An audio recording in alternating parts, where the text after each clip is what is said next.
The gaming compact between New York State and the Seneca Nation is set to expire on December 9th. And between now and then, a new compact will need approval from the state legislature and the U.S. Department of the Interior before it can take effect. Many leaders are calling on Governor Kathy Hochul to move quickly so thousands of people can keep their jobs.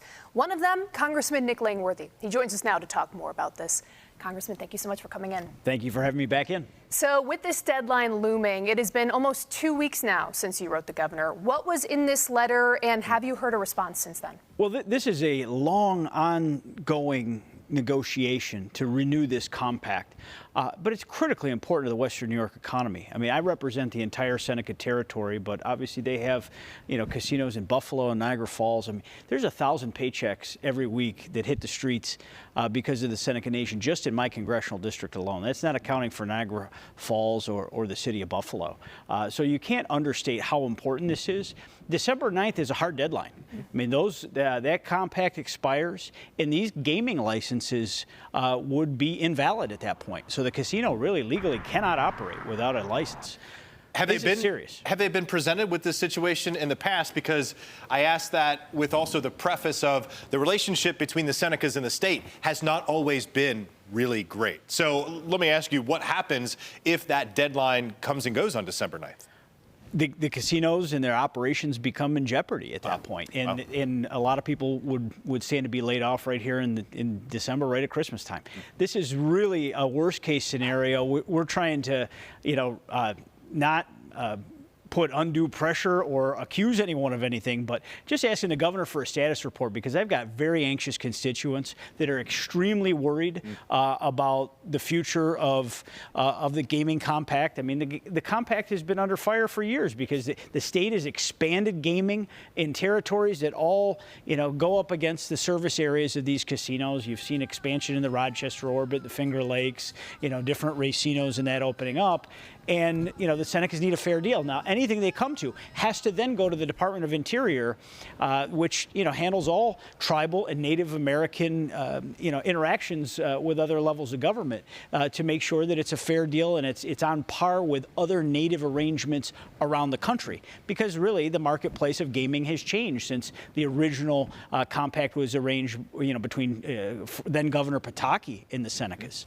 You mentioned the market and emphasis a little bit about the impact it has here in Western New York. The Seneca Nation's facilities, the casinos and everything. What exactly do they bring to Western New York? Well, when you think of the impact of 3 native casinos, plus what the revenues do, there's a lot of tax revenue that then goes to other municipalities. Whether it's up in Niagara County from Niagara Falls and the casino, the Salamanca and Cattaraugus County area, the impact is huge. And then obviously the city of Buffalo gets a big chunk of money as well. But these are jobs.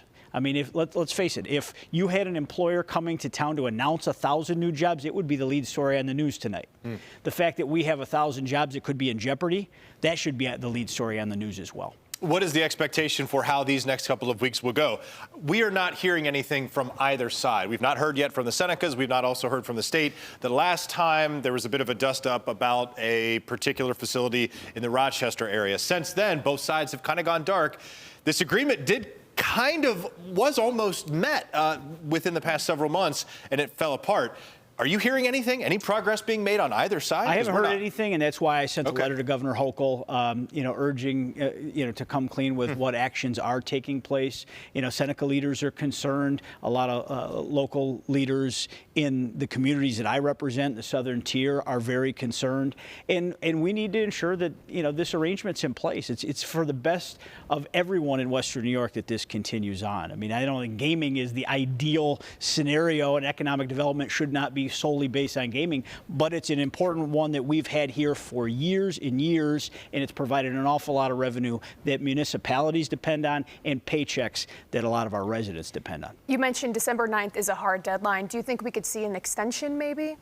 I hope that cooler heads will prevail and they can come to an arrangement. 11th hour agreements, as long as they come to an equitable arrangement that's fair to the Senecas, fair to the taxpayers of the state of New York, and to all the different stakeholders of the arrangement. But we also have to have the Federal Department of the Interior to sign off on this agreement. So, we're going to be investigating that as we talk to, the Senecas and others as to what can we do to have them on the ready to hopefully, provide an expedited arrangement, if need be, for an 11th hour solution to this problem. Speaking of cooler heads prevailing, if we could switch gears and talk about Representative George Santos.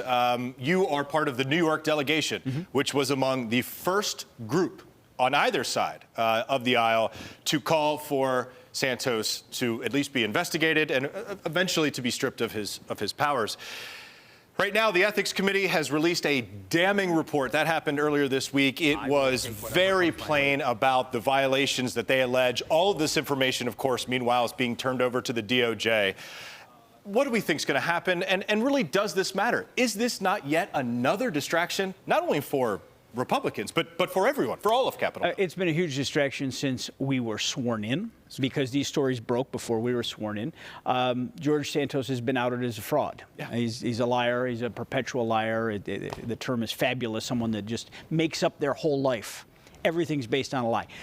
The Ethics Committee is made up of equal Republicans and Democrats. They have world-class investigators. They laid out the facts crystal clear. He stole from his contributors. He made up fake loans, took the money from the contributors and paid himself back for fake loans, and spent it on a lavish existence and lifestyle. This is the tip of the iceberg. Everything about this man in what he's presented, asking for the people to vote for him, is a lie. He doesn't belong in the halls of Congress. I have voted for him to be expelled once. I have called on him to resign since the beginning of the year. I'll be proud to vote to expel him once again. So we're hearing that word expulsion moved around. What's next? So today, the ethics chairman, Congressman Guest, has filed a privilege motion to expel George Santos. When we return on the 28th, we will swiftly then act on that. This is a fait accompli at this point. He's going to go. This man is going to prison.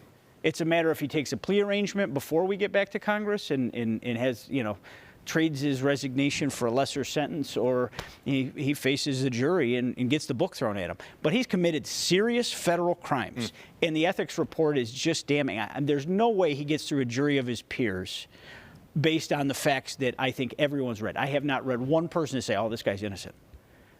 He doesn't belong in Congress. The public has a hard enough time trusting anyone in Congress because they have a low opinion of the institution, no matter what they think of their individual representative.